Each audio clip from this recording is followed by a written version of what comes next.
Great. Thank you so much. And yes, we're presenting the Kentucky Digital Health Tech and Artificial Intelligence Innovation Coalition. Say that 10 times. And I'm Tammy Yorkday, as Nancy said, President and CEO of LHCC. And I'm Dave Christopher, Senior Executive Director of AMPed, and that's Adventurous Minds Producing Extraordinary Dreams. Such a great name.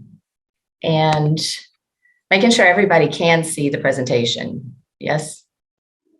Great. Okay, so what we wanted to do as we get into our programs is first frame a little bit of the need. And, more than 28% of jobs in the greater Louisville region are at high risk for automation and artificial intelligence, which also underscores the deficit that we have with the healthcare and health tech worker of the future. I'm with the Louisville Healthcare CEO Council.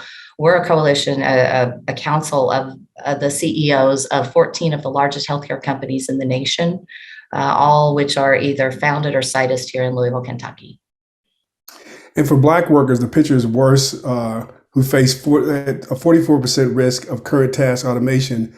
In the work that we do, we actually work predominantly in underserved and low-income communities of color. Louisville, Kentucky, 22% Black only has 85% of those folks that live in Louisville, Kentucky, live in West Louisville, one of the poorest neighborhoods in the city. We know that the number of tech workers in technology is like 7.6% is represented by Black, and we understand that that's a really big problem, and that's what we're trying to fix. So in 2021, Louisville partnered with the Brookings Institute to develop research that outlined 3 strategies to broaden and diversify Louisville's AI talent pipeline, to support AI adoption and adaptation in regional industry, and to develop and market Louisville's AI niche in the region.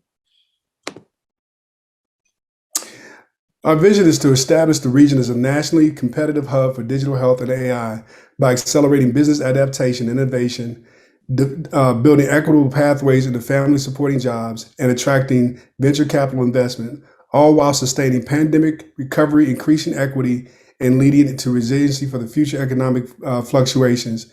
Achieving this vision leads to GDP growth of $456 million and an end to the tech workforce equity gap. And we've gathered together a number of partners to broaden the work that we're doing.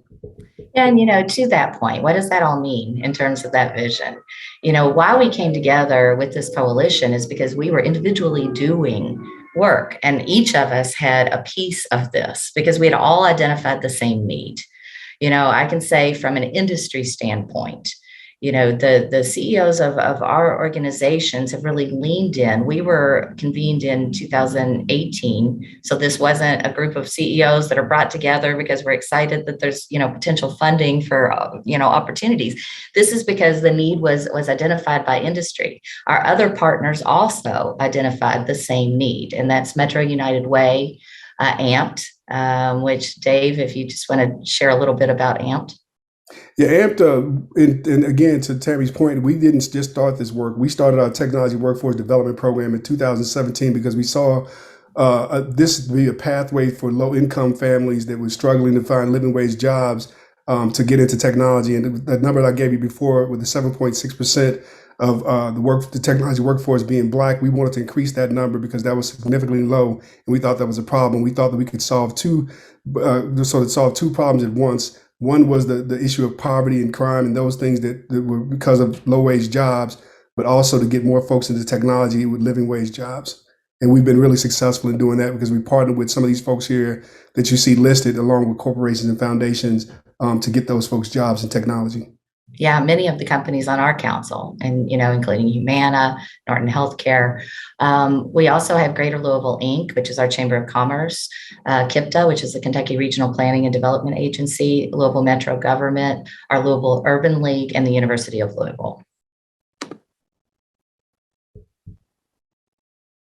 And so from programs, Dave, I think you're going to share a little bit. Yeah, so what you see here is what we looked at. Like in Louisville, Kentucky, you have East and you have West, and we have what we refer to as the 9th Street Divide. And so what we're trying to do is to bring our city together through the use of health technology and also bringing more diversified workforces and making our city one big whole thing. What we've been doing this work for a while, and what we hope to do in this with more funding and the things that we need is to amplify to broaden our reach and to grow our programs.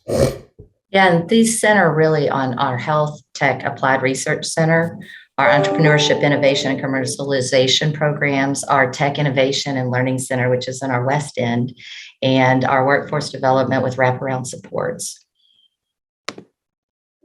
And this is a regional effort. We talked about Louisville, but we have several counties represented and a deep engagement from the region.